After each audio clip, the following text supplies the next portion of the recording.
خدا باپ کے زندہ و جلال کلام میں سے زندگی برا کلام۔ مکاشفہ کی کتاب، اس کا 7واں باب 9 سے 17 آیت مبارکہ تک۔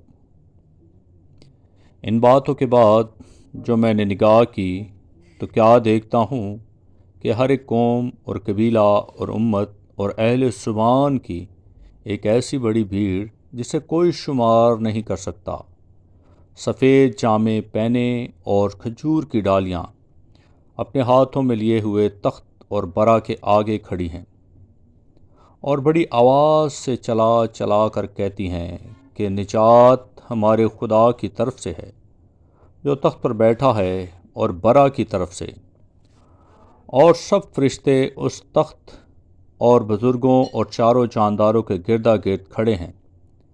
پھر وہ تخت کے آگے منہ کے بل گر پڑے اور خدا کو سجدہ کر کے کہا، آمین، حمد اور تمجید اور حکمت اور شکر اور عزت اور قدرت اور طاقت عبدالآباد ہمارے خدا کی ہو، آمین۔ اور بزرگوں میں سے ایک نے مجھ سے کہا کہ یہ سفید جامے پہنے ہوئے کون ہیں اور کہاں سے آئے ہیں؟ میں نے اس سے کہا کہ اے میرے خداوند، تو ہی جانتا ہے۔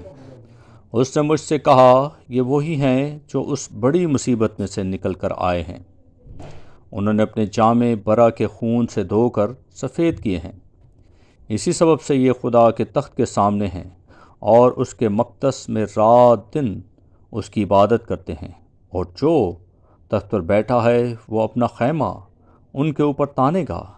اس کے بعد نہ کبھی ان کو بھوک لگے گی نہ پیاس، اور نہ کبھی ان کو دھوپ ستائے گی نہ گرمی، کیونکہ جو برا تخت کے بیچ میں ہے وہ ان کی گلابانی کرے گا اور انہیں آب حیات کے چشموں کے پاس لے جائے گا، اور خدا ان کی آنکھوں کے سب آنسو پونچھ دے گا۔ پاکلام کے پڑھے اور سنے جانے پر خدا ان کی برکت ہو، خدا ان کا شکر ہو، آمین۔